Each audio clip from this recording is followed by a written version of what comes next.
It's a big day for the Navi Mumbai International Airport. It's a sunny day as well, and behind me what you're seeing is the Indian Air Force C-295 transport aircraft. It landed today successfully at one of the two runways of the Navi Mumbai International Airport. And नवी मुंबईच्या आंतरराष्ट्रीय विमानतळावर आज C-295 या लष्कराच्या विमानाचं यशस्वीपणे landing झालं। त्यानंतर मुख्यमंत्री उपमुख्यमंत्र्यांनी धावपट्टीची पाहणी करत विमानात सुद्धा ते बसले। त्यानंतर सुखोई 30 या विमानाचं सुद्धा यशस्वी टेक ऑफ झालं। सगळ्यांना शुभेच्छा देतो मी।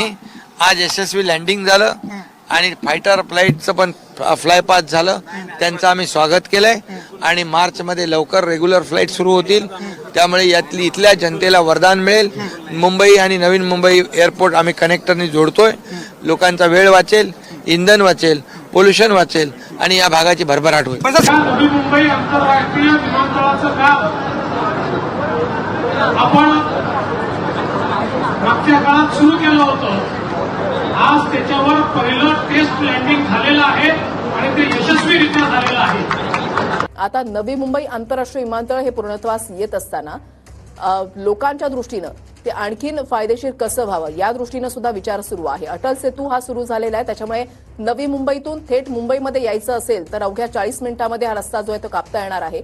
23 किलोमीटरचा अटल सेतू जो सर्वसामान्यांसाठी खुला झालेला आहे आणि नवी मुंबई आंतरराष्ट्रीय विमानतळ हे 1160 एकरमध्ये पसरलेलं आहे।